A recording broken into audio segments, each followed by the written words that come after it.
¿no es cierto? Y todo lo que compone la realidad está hecho de algo. Es ridículo estar pensando de que puede haber un ser en la realidad que esté hecho de nada, ¿no es cierto? Y resulta que según su fuente, Dios lo ha hecho todo.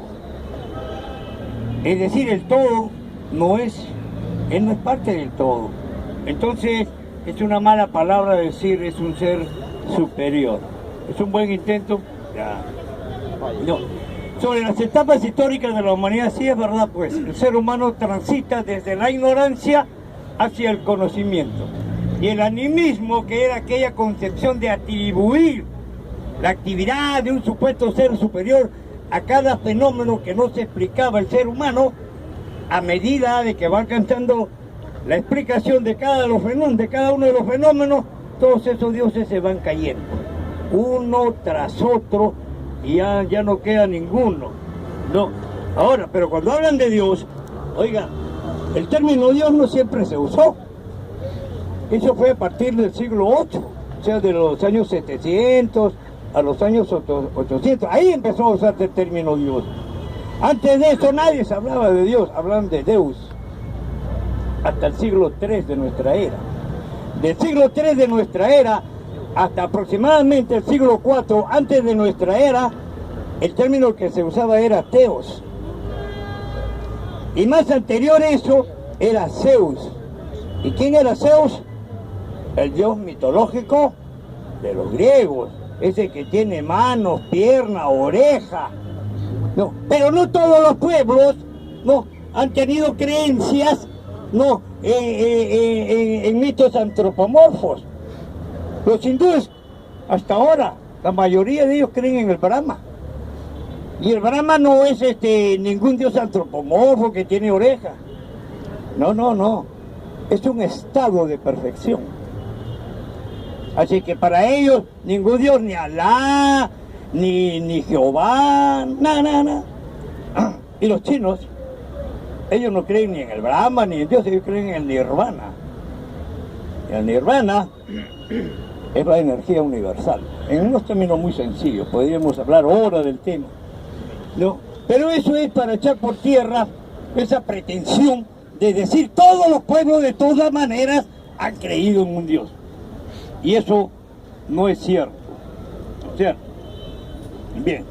Ahora, cuando hablan, otra cosa que dicen es respecto a un libre albedrío. ¿Cuál libre albedrío? No, con respecto a lo que ellos se han sembrado en el término Dios, es que para que sea Dios, es omnipotente, omnipresente, omnisciente, y todo lo que ocurre es bajo su voluntad. Y tiene que ser así, si no estuviera presente, pues. ¿Qué cosa puede hacer usted creyente que no lo sepa Dios? Que no esté ya escrito para usted, o libre albedrío. Ese es un cochineo, ¿no? El Islam es una manera de referirse a los creyentes del Corán. Se le dice musulmano, pero su libro es el Corán. Y la pregunta es, ¿qué hay en la Biblia que no hay en el Corán? ¿Ah? Que allá lo entierran a la mujer adúltera hasta el pescuezo y le tiran piedras hasta que muera. Eso es lo que dice Deuteronomio 23, pues. Si la mujer no es virgen, a la hora del derecho nupcial, llévala a la puerta de su casa y mátenla a pedradas. En el Islam, o sea, en la práctica del Islam no se somete a la mujer. Y eso no es lo que dice la Biblia. La mujer sométase al hombre. Y la mujer no tiene capacidad para nada. La cabeza es el hombre, porque ha sido creado primero.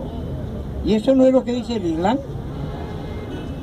Entonces, hay algunos que creen, de que las otras religiones, como el caso de lo que se desprende de la cultura abrahamista, porque así se le dice que es el Corán, que es el Talmud y la Biblia, pues tienen un mismo tronco mitológico y por lo tanto ahí se va a encontrar lo mismo, ¿no?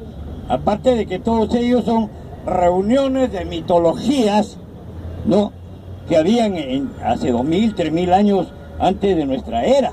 Y la primera vez que se hace un canon para lo que hoy día sirve como Biblia es en el año 380 antes de nuestra era, en Alejandría, en donde se juntan mitos para construir lo que era la Septuaginta. ¿No es cierto? Claro. Ya, luego dice hoy que Dios solo te ayuda, pero tú tienes que hacer algo. Oiga, maestro, ¿cómo es eso? ¿Cómo Dios no sabe lo que usted podrá ser su destino? ¿Ah? Dice, o sea, mi pueblo padeció por falta de conocimiento, pero Proverbios dice, no te guíes de tu entendimiento, sino de la palabra de Jehová. No, y así están como locos andando por ahí, tratando de guiarse de la palabra de Jehová. Pero yo le di una solución a esa incoherencia entre la prédica del pastor.